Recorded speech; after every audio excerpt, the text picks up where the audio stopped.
Sell all your crypto now. The warning signs are here. Welcome back to the 99B YouTube channel. I am your host, Umar Khan, and today we're talking about the mega crypto crash that's coming. Now, before we start the video, I want to ask if you haven't already, smash the subscribe button down below. But before you turn this video off, no, it's not all bad news. There is just a shakeup happening in the market, and we're going to take a look at, and I'm going to decide exactly why we are seeing this crash and what you need to prepare for and potentially prepare to start taking profits. But remember, before we start the video, I want to ask, none of this, or I want to let you guys know, none of this is financial advice. Always your own research and due diligence before taking, well, you're not taking any financial advice, so always your own research and due diligence. But take a look at the overall crypto market. Let's start things off in the fear and greed index. We currently see we're sitting at a 55% neutral, and it's slowly creeping back towards the fear. We haven't seen it this low since I want to say a week or two after the Bitcoin halving, and it's interesting to see that's going in that direction. The reason why I say it's interesting is because crypto was pumping last week like crazy. Bitcoin was stable around $70,000 to $71,000.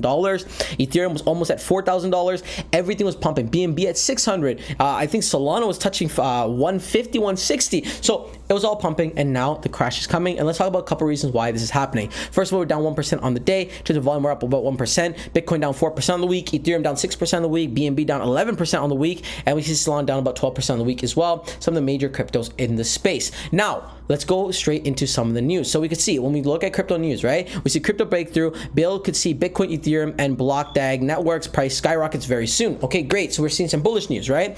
We see another raise $850 million for early crypto venture. Good news. Assure spot Ether ETF approval fails to stir slumping crypto market, right? So that's kind of bearish news. The point I'm trying to make is crypto is becoming all-time hot. The more people talk about it, it's good. But also, there's negative effect as when retail gets in, and it's usually the top of the market when that happens, when we get massive headlines like Donald Trump, like Andrew Tate, like rappers who are tatting Solana on their forehead, right? That was all coming. It came a bit early, in my opinion. I don't think we're gonna crash this yet, but there's things to be prepared for. We're gonna look at charts towards the end of the video, so stay tuned for that.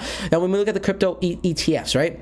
Obviously, Bitcoin ETF is live, and ETH ETF should be fully approved soon. We're seeing news about that being fully approved in September. Bitcoin drops, but Ether gains as SEC chairman discloses a timeline for the ETH ETF. We're seeing a lot of bullish news for the ETFs, which this, in theory, should cause it to pump, but we're not seeing that effect. Now, we're talking about some mainstream personalities talking about crypto. In this case, rapper Lil Pump. You might know him from the song Gucci Gang, Gucci Gang. If you don't, good for you. But basically, he touted Solana on his forehead. Now, he's not necessarily a crypto expert. He's not necessarily a person in the crypto space. I don't even remember him being around during the NFT era, but he tagged Solana on his forehead, right? And obviously Solana didn't pay him to do that, and I'm pretty sure he saw Andrew Tate talking about crypto. He wanted to go viral, so he got the tattoo on his forehead.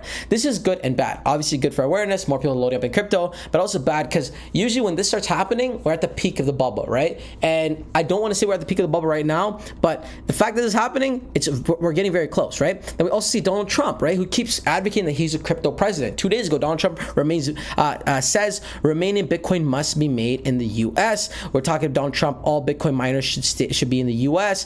She's talking about how he's a crypto president. A lot of Trump supporting Bitcoin and crypto, okay? Then we also have Andrew Tate, who's been pumping and dumping meme coins, which we've been talking about on the channel for some time now. Looks like he's diamond handing some coins, he's burning some coins. I believe yesterday he burnt $150 million worth of daddy coin himself, which is absolutely insane.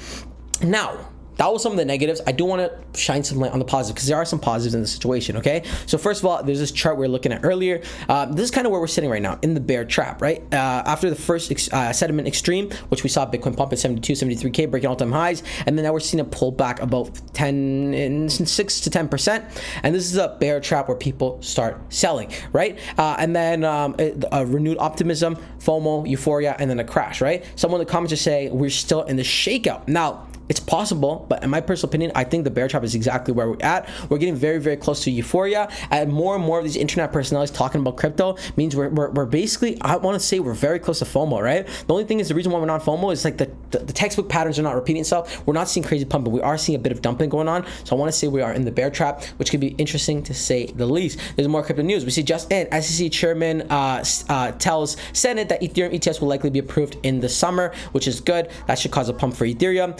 Bitcoin bull run begins. We're here. Hopefully we're going to pop off 500 of crazy, maybe in the six figures, like early six figures, 100, 110. We see MicroStrategy increase its raise to 700 million to buy more Bitcoin. So the bulls are still buying Bitcoin, right? At the end of the day, guys, none of this is financial advice. Always do your own research and due diligence, but it's interesting to say the least what's going on in the current market, right? We're seeing a lot of sell-off. We're seeing a lot of red days, which cause a lot of fear. I want to make any decision based off fear or greed. You want to make calculated decisions. You want to make money when you buy in, and these are the times to buy. On these red days are a perfect time to buy. For some reason, everyone likes to buy when things are pumping, but it makes the most financial sense to buy on these red days. But again, none of this is financial advice. Always do your own research and due diligence. That wraps the video. Until next time, it's your friend Umar. Peace.